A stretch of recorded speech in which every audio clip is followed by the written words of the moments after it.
Le but est de réfléchir de manière ouverte, contextualisée et si possible vive à propos de la référence de ce fameux C qui apparaît à la fois comme un obstacle et comme un appui pour affronter un certain nombre de défis nouveaux.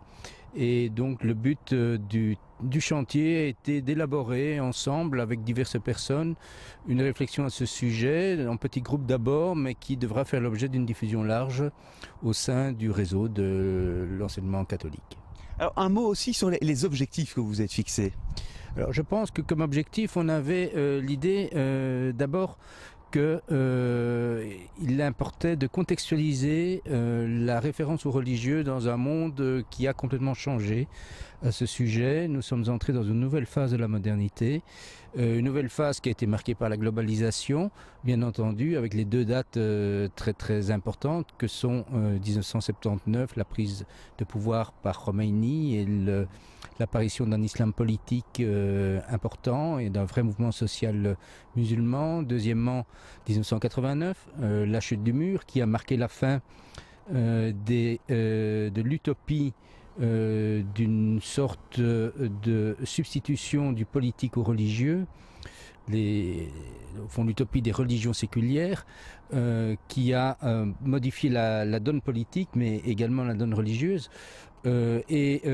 Troisièmement, la multiculturalisation des sociétés occidentales qui désormais ne sont plus confrontées à une seule mais à plusieurs offres religieuses.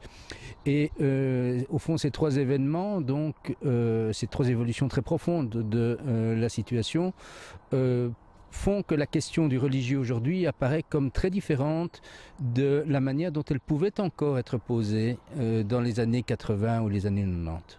Alors justement, comment est-ce que vous vous y prenez? Quelle est la méthodologie qui est employée? Alors la méthodologie a été d'abord une libre discussion entre dans un petit groupe avec quelques intellectuels, des responsables du CEGEC et également des personnes du terrain pour un petit peu cerner une problématique. Alors cette problématique devra faire l'objet d'une note et cette note fera l'objet d'une diffusion qui devrait permettre une délibération authentique sur quelques propositions qui ne sont pas simplement des propositions d'ouverture de débat, mais qui sont quand même des intuitions assez tranchantes sur un certain nombre de rehiérarchisation à faire dans le projet de l'école. Alors on le sait bien, les travaux ne sont pas achevés, mais est-ce qu'il y a déjà certains éléments qui émergent? Le premier problème que nous devons résoudre, c'est quel est notre projet d'école aujourd'hui, compte tenu d'une inflation ou d'une surcharge de demandes sociales, sociétales, adressées à l'école, qui fait que l'école, très souvent, a perdu son identité et ne parvient plus à distinguer entre ce qui est l'essentiel et ce qui est l'accessoire de sa mission. Et donc la question du projet d'école est fondamentale. C'est dans cette perspective que dans un second temps seulement, on peut poser la question de l'importance de la référence au C comme tel, comme appui pour donner du sens, pour aider à construire le sens du projet scolaire, du projet éducatif, et de le penser dans des termes tout à fait nouveaux. Ça me semble une intuition tout à fait directrice. Alors il y a une deuxième intuition directrice, c'est que le statut du religieux effectivement a changé. Il a changé au niveau de la discussion philosophique et des sciences humaines. Et donc, dans cette perspective-là, il nous semble que le religieux n'a pas dit son dernier mot et est probablement en train de se repositionner.